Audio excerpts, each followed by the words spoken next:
Hello, this is Jeff Steiner from Americans in France, and I am talking with Anne Trager. Anne, are you there? I'm here, thank you. Good to talk to you, Jeff. It's nice talking with you, too. Now, you're in Colorado, but normally you spend most of your time in France, right? That's correct. I live in Pibrac, which is a town just west of Toulouse. And why Pibrac? What brought you there? I lived in Paris for a really, really long time, and then with a young child, my husband and I started looking around for someplace else to live. And, with our work, we could have gone anywhere, and we chose Toulouse and the area, mostly because we met some just really incredible people who lived there. And so we decided to move there, and we found a house in Pibrac. And what's the area like? Pibrac is a small town. There are 8,000 or 9,000 inhabitants, but we're, like I said, 15 kilometers from Toulouse, so, the fourth largest city in France. So you have a little bit of everything. On top of that, it's headquarters of Airbus, so you have it's a very cosmopolitan community, and it's just a very interesting place to live. We like it. How is it different from Paris? People have a little bit more of a laid-back lifestyle. It's not, rush all the time.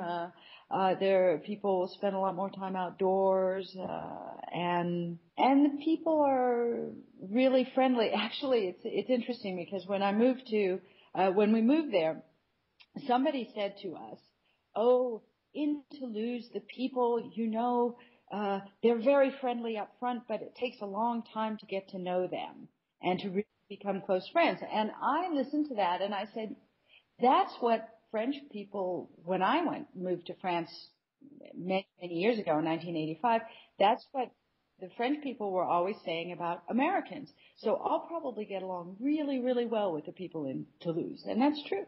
Wait a minute, the French were telling you that the Americans are difficult to get to know. Yeah, they were saying they're very friendly up front, but it takes a really long time to get to know them. Tell me about Le French book. Well, let me tell you a little bit about my background because it leads up into this. I've had many lives. I first moved to France to train as a chef. Then I studied Chinese and I went to China. In the meantime, I started translating and working in publishing. So all of that came together about a year and a half ago when I started reading books at the time on my iPhone. I discovered the ebook. There I was in France. I was living in France. I had my, all my work and I was reading crime fiction because that's what I love to read. I was reading a lot of French crime fiction, and I was trying to tell people about it in the United States about what I was reading, my friends in the U.S., and none of it was available in English. And I was so frustrated because I was hanging around with the authors, I was working in publishing, I was meeting these people, and nobody was translated, or very few people were translated. Authors were translated. And so I realized that my experience put me in an absolutely ideal position to start what became Le French Book, which is a publisher. We do digital first publishing. That means we put out the ebooks before we put out print books. So we're translating the books that I love in French into English and making them available to English readers around the world. Was it difficult to get the authors to get on board? Absolutely not. Well, I think any author in any language just wants to be published and wants people to read their work. And on top of that, very, very few French books actually get translated. I mean, in the United States, only 3% of all books that come out are translations, and that's all languages. So you can imagine that there are very, very few French books that actually make it into English. Meanwhile, the French, as you know, are very prolific writers. They write a lot of different kinds of books, and so there's just a wide open supply of these books. So when I started talking to authors, they were all really, really excited. I mean, our first author, Sylvie Grenotier, when I met her, and I told her about the project, she just looked at me, and in English she said, "It is my dream to be published in English. Yeah, it's true. It's interesting because I know that I don't know what the return is, but I do know that there's a lot of American authors that are published in France. The French love American authors, particularly in genre fiction, which is what we're doing. I mean, what we're starting with, we're doing crime fiction to begin with and thrillers. And the French just love the English language authors, actually, from both from the UK and from the United States. And many are translated. The books are very, very popular. The recent, and I don't have the numbers right in front of me, but just this week, there was, this past week, I think it was the America Festival in Paris, which attracted a huge number of people. It's a book festival that brings in, English language American authors, and it's always hugely successful. It sounds like an interesting project. So far you've done 2 books, right? Well, actually, we've done 3. So the way it works is that I'm actually not dealing with the authors directly. I'm dealing with the French publishers because they control the English language rights. And so I have to deal with the French publishers. And so we're dealing with major French publishers. The first book we put out is we called it The Paris Lawyer. It's by Sylvie Grenotier. The second one is called Treachery in Bordeaux, and that's by 2 authors. Jean-Pierre Allot and Noël Balin. It's a series, and it's a 20-book series with a central character who's a winemaker. We call him the winemaker detective. It's been made for television in France. It's a very exciting series. We're really happy to have it. They're whodunit set in vineyards. And then the third one is called The Seventh Woman. And The Seventh Woman was a huge bestseller when it came out in France. It won France's most prestigious crime fiction award, which is called the Prix du Quai des Orfèvres. And Frédéric Mollet, who is the author, has been called by the head of the AFP, Agence France-Presse, has been called the French Michael Connelly. So you can imagine that we are very, very excited to have her on.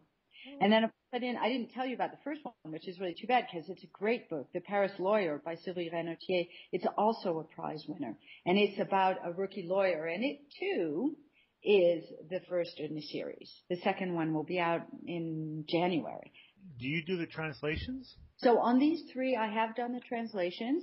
So many books to do that we're starting to work with other translators as well. We work with editors in the United States who are not at all familiar with France, and the reason that nor the French language, and the reason we do that is because we really want the final book to be a very, very smooth read for, the final readers. To translate what the writer wanted to say in one language and to make it the equivalent in the other language is not very easy. There's the writing itself, and then there's also the fact that you're dealing with 2 very, very different systems. So the first one, The Paris Lawyer, is a legal procedural, which means part of it takes place in the courtroom. Well, if any of listeners out there have been in a French courtroom, they know that it is very, very different than in an American courtroom, for example, or in a British courtroom. And so therefore, you have to incorporate information that wasn't necessarily in the original in order to make it understandable to the reader, but you don't want to break the flow of the story. So it's very, very interesting, and Would you say the books are a insight into French culture? Oh, for sure, because the characters are French and truly French because they're written by French people. You have just a cultural perspective that's a little bit different, because the author is French, and so therefore they're going to choose specific details about the culture that perhaps an American author who's writing about France would not choose, would not see, would not. How is a lawyer in France different from a lawyer in America? They don't have the same role in a trial, for example. A lawyer in France will actually sit back and the judge, one of 3 judges, will ask the questions to the defendant who stands in the middle of the courtroom, and the lawyer will only have one period of time, a criminal lawyer, okay, and it's a little bit more complicated than that. I'm obviously simplifying, but will have one period to actually plea for their client. Would you have any suggestions for anybody who was thinking of moving to France? Well, I would say that they'd probably want to start in Paris. Paris is a really extraordinary city. There's so much to discover and enjoy there. But then I would say, once you have spent some time in Paris, don't stay in Paris. Make sure you go and explore the rest of the country, Right. because each region has something of interest. Any hang-ups with France or anything you don't like? Anything you don't like about France? Get a little fed up with the complaining. Ce n'est pas possible. When the first response somebody has to me is, that's impossible. It drives me a little bit crazy. Did you get that with the French book? I truly thought that when, I started approaching the French publishers to do this, that I would meet resistance. I spent hours working on my arguments and and I was so astonished. Well, and then again, I wasn't. As an afterthought, I wasn't so astonished, because as much as the first response you might get from a French person is, oh, that's not possible, the second one will be, well, let's figure out how to do it. So the French are actually really fairly cutting edge. They take their time before they actually cut the edge, but they know what's going on. So in publishing, all of the French publishers know exactly what's going on with ebooks. They know that their market is not there yet, that in France, ebooks have not yet taken off, but they totally are aware that in at least the United States and the UK, that's where it's happening. And so they just jumped all over the idea. And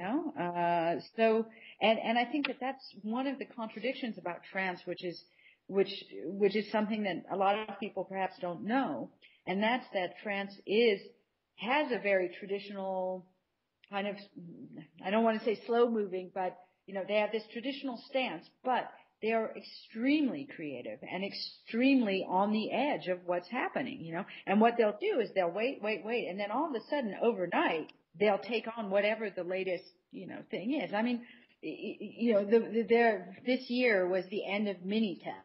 Okay, Jeff, Minitel. But Minitel, when it was founded, was a really extraordinary cutting-edge thing. Well, thank you very much, Anne. It's been very nice talking with you. Well, thank you. It's been a pleasure.